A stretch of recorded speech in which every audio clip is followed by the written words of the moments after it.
2016 was the toughest year as I've ever had. Emotionally, physically.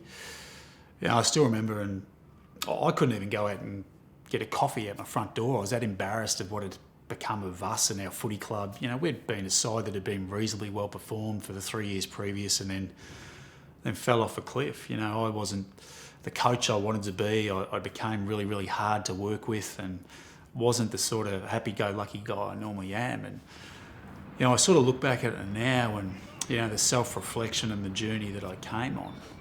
And we win 2017, disappoint 2018, don't quite win it. 2019 we win again. Without 2016, I guarantee you, we don't have 2017 and 2019. It's amazing what you learn from your journeys. Similar to Marlion Pickett. Without that period of incarceration, would his journey have become complete? Who knows?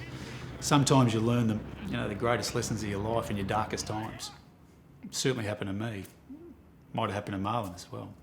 I think the Marlion story was, I think we wanted it to happen, the storyline, but then we thought it wasn't going to happen. Our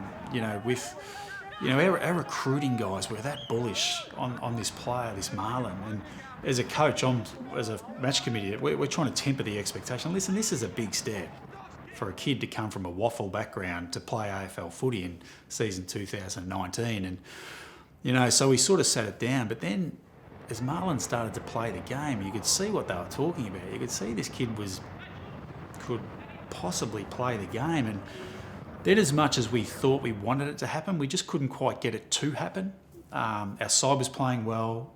We'd had a lot of injuries at the start of the year, but then the back end of the year we got all our players back, so Marlion was falling behind all those guys, whereas if it was at the start of the year, he probably played.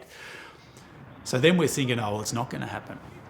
And then the stars align. He plays a cracker of a game in a VFL Grand Final. Jack Graham dislocates his shoulder, is told he's not going to play on the Tuesday. Next thing you know, Marlion's taken his part in an AFL Grand Final. On the dais at the end, collecting a premiership medal with his kids fighting in the corner. I'll never forget. It's an incredible story, and one I'll never forget.